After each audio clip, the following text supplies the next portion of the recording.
अस्सलामु अलैकुम वरहमतुल्लाहि वबरकातुहू।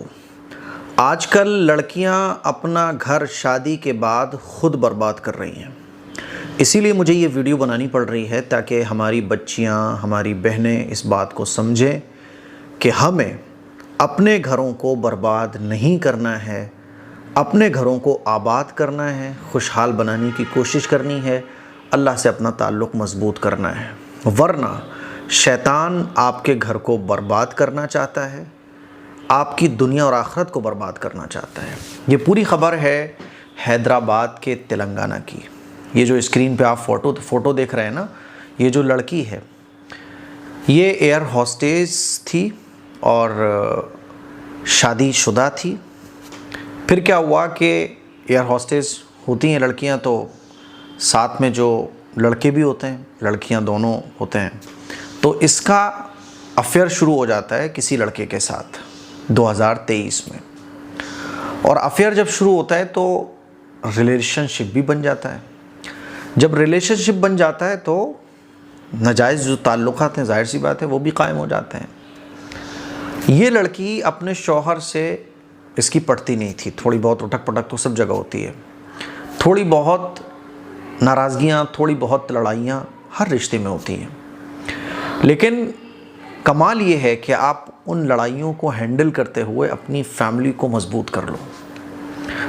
शौहर बीवी के साथ, बीवी शौहर के साथ नोक-झोंक करते हैं, हो जाती है, फ़ाइट हो जाती है, लड़ाइयाँ हो जाती हैं, लेकिन फिर भी अपने घर को बिगड़ने नहीं देते। वो लोग काबिले तारीफ़ हैं, अप्रिशिएट के लायक हैं।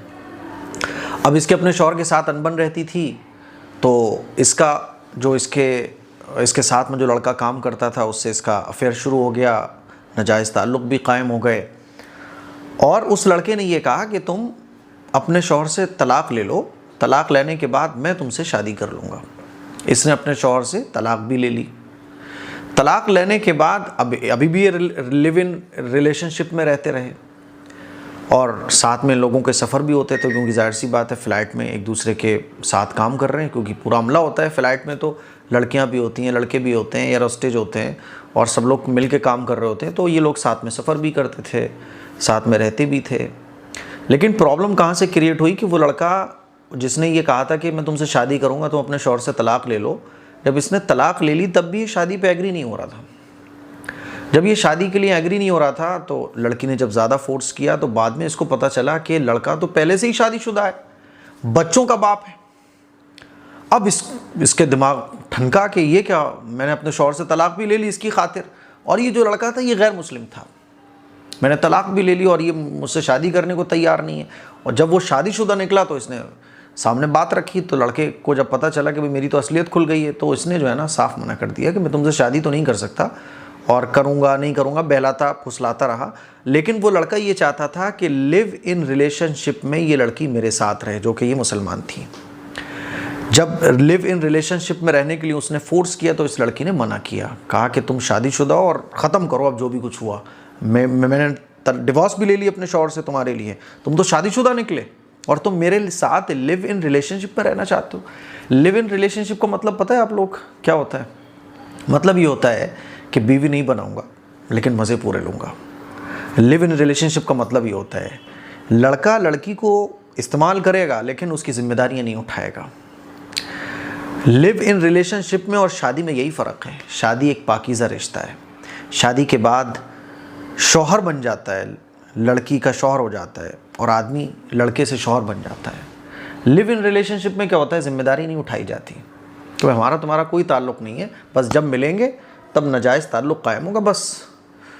और इसमें एक बात हमेशा याद रखें हमारी बहनें, आदमी के अंदर, मर्द के अंदर जो फितरत है मर्द की, वो ये होती है मर्द की फितरत कि वो लड़की को, औरत को ये चाहता है कि ज़िम्मेदारी से मैं फ्री रहूं और मज़े पूरे लेता रहूं। इसीलिए जितने लड़के होते हैं वो शादी से पहले ही रिलेशनशिप बनाना चाहते हैं। शादी से पहले ही वो शादी नहीं करना चाहेंगे, लेकिन शादी के लिए तो वो कहेंगे अभी 1 साल बाद करेंगे, 6 महीने बाद करेंगे, अभी तो मैं कमा लूँ, अभी मैं जॉब हासिल कर लूँ, फुला कर लूँ, ये कर लूँ। लेकिन जब रिलेशनशिप की बात आएगी तो वो आपको फोर्स करेगा, वो ये चाहेगा कि रिलेशनशिप तो अभी कायम हो जाए। तो अब क्या हुआ, इसलिए मर्द के अंदर जो है ना औरत की चाहत रखी गई है। मर्द ये चाहता है कि मुझे बस ये औरत मिल जाए, और वो उस औरत को पाने के लिए किसी भी हद तक जा सकता है। समझ रहे हो? अब क्या हुआ कि जब सब कुछ ख़त्म करने के लिए इस लड़की ने दबाव डाला, तो इसने जो है ना, लड़के ने पहले से ही कुछ वीडियोस बना के रखी हुई थी। अब इसने इस लड़की को ब्लैकमेल करना शुरू किया, और कहा कि अगर तुम मेरे साथ फ़िज़िकल रिलेशन कायम नहीं करोगी तो मैं तुम्हारी इन वीडियोस को वायरल कर दूंगा। तब ये लड़की थाने गई, शिकायत दर्ज कराई, और ये बेचारी अपनी आवाज़ उठा रही है, लेकिन इसकी आवाज़ नीचे लेवल पे कोई पुलिस वाला सुनने को तैयार नहीं है। अब ये ऊपर गई है और अपनी आवाज़ बुलंद कर रही है, क्योंकि ये ना तो इधर की रही ना उधर की रही। मैं अपनी तमाम बहनों को यही समझाना चाहता हूँ कि देखो, इस लड़की ने अपनी अच्छी खासी बनी बनाई फैमिली को सिर्फ कुछ प्रॉब्लम्स की वजह से तलाक ले ली, और सोचा कि इसके साथ मैं हंसी खुशी ज़िंदगी गुजारूंगी। लेकिन हुआ क्या कि इसने तो ब्लैकमेल करना ही शुरू कर दिया।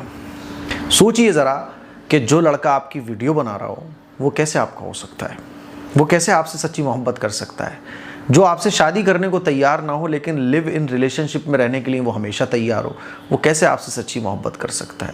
ये ना उधर की रही ना उधर की रही। मुझे बताइए कि ये लड़का इसके लिए ज़्यादा अच्छा था।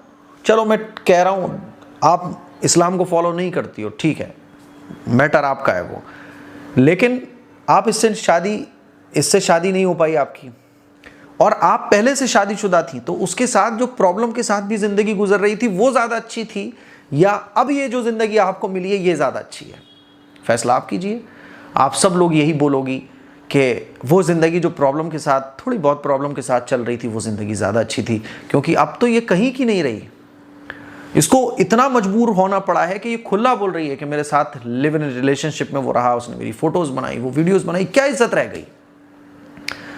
प्रॉब्लम क्या होती है आमतौर पे लड़कियों की कि शौहर घुमाने नहीं ले जाता है, शौहर मेरी सुनता नहीं है, शौहर अपनी माँ की खिदमत करवाता है, शौहर अपनी माँ की बहुत सुनता है, अरे अपनी बहन से बहुत प्यार करता है, अरे रात के 11 बजे आते हैं वो तो मुझे कुछ दिलाते नहीं, मुझे शॉपिंग कराने नहीं ले जाते, है ना, यही तो रहता है, ख़र्चा पूरा नहीं देते। ये प्रॉब्लम्स रहती हैं। जैसे एक हमारी स्टूडेंट थी, तो उनका एक बार शादी हो गई उनकी, तो उनका एक बार कॉल आया कि हमारे जो शौहर हैं वो अपनी बहन से बड़ी मोहब्बत करते हैं, तो आप कोई ऐसा अमल बता दें। तो मैंने कहा अगर वो अपनी बहन से मोहब्बत कर रहे हैं तो आपका हक मारते हैं कि नहीं, मेरा तो हक नहीं मारते। तो फिर प्रॉब्लम क्या है? ये कोई प्रॉब्लम है? इसको आप प्रॉब्लम बना क्यों रही हो? तो हमारी जो घर की औरतें हैं उनकी प्रॉब्लम ये है। अब ये प्रॉब्लम इतनी बड़ी नहीं है कि आप जिसकी वजह से अपने पुराने आशिक के साथ अफेयर बनाने लगो, या किसी गैर मुस्लिम के साथ अपनी आखिरत को बर्बाद करने वाला अमल करना शुरू कर दो। ये प्रॉब्लम इतनी बड़ी नहीं है। ये प्रॉब्लम इतनी है कि इसके साथ आपकी ज़िंदगी चल सकती है, क्योंकि ये प्रॉब्लम नहीं है, ये तो सबके साथ होता है। लेकिन अगर आपने कुछ गलत कदम उठा लिया तो फिर आखिर यही होने वाला है, क्योंकि जो आपका घर बिगड़वा सकता है, अगर वो लड़का अच्छा होता तो पता है वो क्या बोलता? वो समझा था, वो कहता नहीं अपनी फैमिली बनाओ आप, क्योंकि गैर मुस्लिमों में भी बहुत सारे गैर मुस्लिम अच्छे होते हैं। अच्छा आदमी आपको इस मौके पर यही मशवरा देता, कोई भी गैर मर्द अगर शादीशुदा औरत के साथ रिलेशन में रह रहा है तो वो कभी उस औरत का अच्छा नहीं हो सकता। जो आपका घर बिगड़वाने पे तैयार हो सिर्फ अपनी डिज़ायर्स को पूरी करने के लिए, वो आपका सगा कैसे हो सकता है? वो आपका अच्छा कैसे हो सकता है? ये बात मैं समझाना चाह रहा हूँ। इसीलिए प्रॉब्लम के साथ ज़िंदगी गुजारिए। प्रॉब्लम हर जगह है।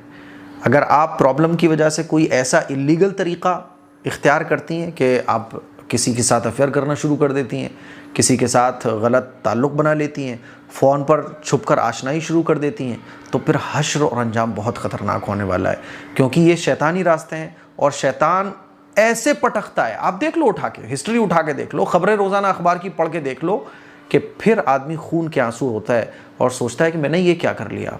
फिर वो कहीं का नहीं रहता, लोग उससे बात करना पसंद नहीं करते हैं, उसकी इज़्ज़त आबरू सब मलियामेट हो जाती है। इसीलिए मैं आप लोगों से कहना चाहूँगा कि आप लोगों की लाइफ बहुत अच्छी है। छुपकर गलत तरीक़े से नाजायज़ ताल्लुकात कायम करने में आपको लग रहा है बहुत खुशी मिलेगी। नहीं नहीं नहीं, एक गड्ढा है ये जहर का, जो धीरे धीरे बढ़ता चला जाता है, गुनाहों का गड्ढा, और फिर आदमी की दुनिया और आखिरत दोनों बर्बाद हो जाती है। मुझे उम्मीद है कि मेरी बातें हमारी बच्चियों को, हमारी बहनों को समझ आई होंगी। हाँ, कभी कभी बहुत बड़े मसले होते हैं कि शौहर मारता है, कूटता है, शराबी है, बहुत जो ऐसी कंडीशन है जिसके साथ फैमिली चल ही नहीं सकती है, तो उसका भी हल ये नहीं है। उसका फिर हल ये घर वालों के सामने बात रखी जाए कि भाई हमसे नहीं ज़िंदगी गुजर पा रही है। फिर शरीयत ने तरीक़ा बताया, लेकिन ये तरीक़ा नहीं, नाजायज़ रास्ता कभी मत इख्तियार करो। ये मेरी आप लोगों से गुजारिश है। इस क्लिप को शेयर करें। अस्सलामु अलैकुम वरहमतुल्लाहि वबरकातुहू। मुझे सोशल मीडिया पर काम करते हुए 5 साल से ज़्यादा हो चुके हैं, लेकिन अभी तक आपने नहीं देखा होगा कि मैं किसी चीज़ को, कोई प्रोडक्ट की स्पॉन्सरशिप लेके आपको बोल रहा हूँ कि ये चीज़ खरीदो, इसके बहुत फ़ायदे हैं, क्योंकि मुझे उसके बारे में पता ही नहीं होता है। हर महीने मेरा नुकसान होता है क्योंकि मैं स्पॉन्सरशिप नहीं लेता हूँ, किसी भी प्रोडक्ट का ऐड नहीं करता हूँ, क्योंकि मुझे उसके बारे में नहीं पता। तलबीना जो इस वक्त आप मेरे हाथ में देख रहे हैं, इसका मैं आपको ऐड इसलिए कर रहा हूँ आपके सामने, और इसको रिकमेंड आपको इसलिए कर रहा हूँ क्योंकि ये जो तलबीना है, तलबीना मैंने भी बहुत खाया है और आपने भी तलबीना इस्तेमाल किया होगा। लेकिन एक बड़ी प्रॉब्लम तलबीने में मुझे देखने को ये मिली, मार्केट में जितने भी तलबीने उसमें वो मजा ही नहीं आता, क्वालिटी की बहुत कमी पाई जाती है। ये जो तलबीना है आप देखेंगे, माई हदाया का तलबीना, ये ऐसा तलबीना है जो पर्सनली मुझे बहुत पसंद है, और ये इंशाल्लाह आपको एक बार अगर आप इसको टेस्ट कर लोगे तो आपको इसके अलावा कोई और तलबीना भाएगा ही नहीं। इस तलबीने के साथ क्वालिटी में कोई कॉम्प्रोमाइज नहीं किया गया है, भर भर के क्वालिटी इसके अंदर रखी गई है। आप देख सकते हैं कि इसके अंदर बार्ले फ्लोर है, कैशू है, रेजिन्स हैं, डेट्स, पिस्ता, आमंड और बहुत सारी ताकत की चीजें इसमें मिलाई गई हैं। और तलबीने के फायदे क्या हैं आप लोग गूगल कर सकते हैं, बेशुमार फायदे तलबीने के हैं। हम लोग जो है ना, जिम करने वाले बंदे खास तौर पर क्या करते हैं ना, वो ताकत के लिए प्रोटीन के डिब्बे पी रहे हैं और वो पाउडर के डिब्बे खा रहे हैं, वो डोले बनाने के लिए जो है ना पाउडर पी रहे हैं, जो नुकसान पहुंचाते हैं बॉडी को। ताकत के लिए आप तलबीना खा सकते हैं। जिस्म में कमजोरी है, आप इस तलबीने को यूज कर सकते हैं। उठते बैठते आंखों में अंधेरा आ जाता है, दिल की बीमारियों को दूर करने के लिए और वजन को कम करने के लिए, जिस्म को सेहतमंद रखने के लिए, कमजोरी को दूर करने के लिए बेशुमार फायदों में तलबीना फायदा पहुंचाता है। अल्लाह के नबी सल्लल्लाहु अलैहि वसल्लम के जमाने में तलबीने को बहुत पसंद भी किया जाता था, इसीलिए आप एक बार इस तलबीने को जरूर ट्राई कीजिएगा। मैं आपको गारंटी दे रहा हूं कि यह तलबीना आपको बहुत पसंद आने वाला है। ऑर्डर करने के लिए आप इस नंबर पर भी जा सकते हैं और वेबसाइट myhadaya.in, इस वेबसाइट पर भी आप विजिट कर सकते हैं। मैं आपको फिर बोल रहा हूं कि इस तलबीने को यूज करने के बाद, क्योंकि मैं इसको पर्सनली यूज कर रहा हूं, इस तलबीने को यूज करने के बाद आपको कोई और तलबीना पसंद नहीं आएगा। इतना इसके अंदर आपको क्वालिटी वाइज आइटम देखने को मिलने वाला है। तो ऑर्डर कीजिए अभी, दुआओं की गुजारिश है, और इसको रिकमेंड भी कीजिए। और जो लोकल चीजें हैं इधर उधर की, जो पाउडर वगैरह से बनती हैं, ये देसी आइटम है, इसको इस्तेमाल कीजिए ताकि जेन्युइन फायदा, जो रियल फायदा है, वो आपकी बॉडी को मिल सके। अस्सलाम वालेकुम वरहमतुल्लाहि वबरकातुहू।